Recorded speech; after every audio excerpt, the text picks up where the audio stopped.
படத்தோட செகண்ட் ஹாஃபில் கொஞ்சம் ஸ்டார்டிங்கில் கொஞ்சம் லேக் இருந்துச்சு, விடிவி கணேஷோட லேக் இருந்துச்சு. ஆனால் அவங்க அதையுமே ஒரு கண்டென்ட்டாக மாற்றி உள்ளே கொண்டு போன மாதிரி தெரிஞ்சு நிறைய விஷயங்கள் ரொம்ப ஆர்டிஃபிஷியலாக இருந்துச்சு.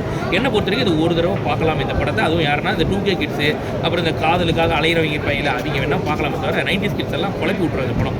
ரொம்ப ஒரு மாதிரி, ஏன்னா நாங்களே ஆல்ரெடி விரத்தியில் இருக்கோம், எங்களை ஏன்டா கொடுத்து சாவடிக்கிறீங்கிற மாதிரி இருக்கும்.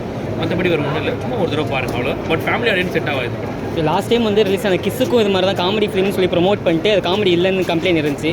அந்த மாதிரி சொல்கிறீங்களா அந்த படம்? இது வந்து அப்படிலாம் கம்பேர் பண்ண முடியாது. இது வந்து அதோட கிஸ்ஸை விட கொஞ்சம் ஓரளவுக்கு பரவாயில்ல சொல்லலாம். அது கூட கம்பேர் பண்ண கொஞ்சம் ஓரளவுக்கு நல்லா இருந்துச்சு. காமெடி இருக்குது படத்தில் இன்னும் பெட்டராக பண்ணிடலாம். ஏன்னா நீங்கள் அவ்வளோ பெரிய ஆள் உள்ளே போட்டிருக்கீங்க, அர்ஷத்கான போட்டிருக்கீங்க உள்ள, எந்த அளவுக்கு ஒரு எக்ஸ்பெக்டேஷன் இருக்கும். அப்போ நீங்கள் அதை பண்ணியிருக்கணும், அதை பண்ணல அப்படின்ற மாதிரி தோணுச்சு. வேறு ஒன்றுமே இல்லை, சும்மா ஒரு தடவை பாருங்கள், போர் அடிச்சா ஒரு தடவை பாருங்கள். ஓகே, இது கேமியோஸ் ஏதாவது இருக்கா? சோஷியல் மீடியாவிலேருந்து கேமியோ ஏதாவது? இல்லை அவங்களாம் வெறும் அர்ஷத் மட்டும் தான் வரும், வேறு யாரும் கேமியோ இல்லை. நம்ம கூட எதிர்பார்த்தோம், ஆனால் அது மாதிரிலாம் எந்த கேமியோ இல்லை.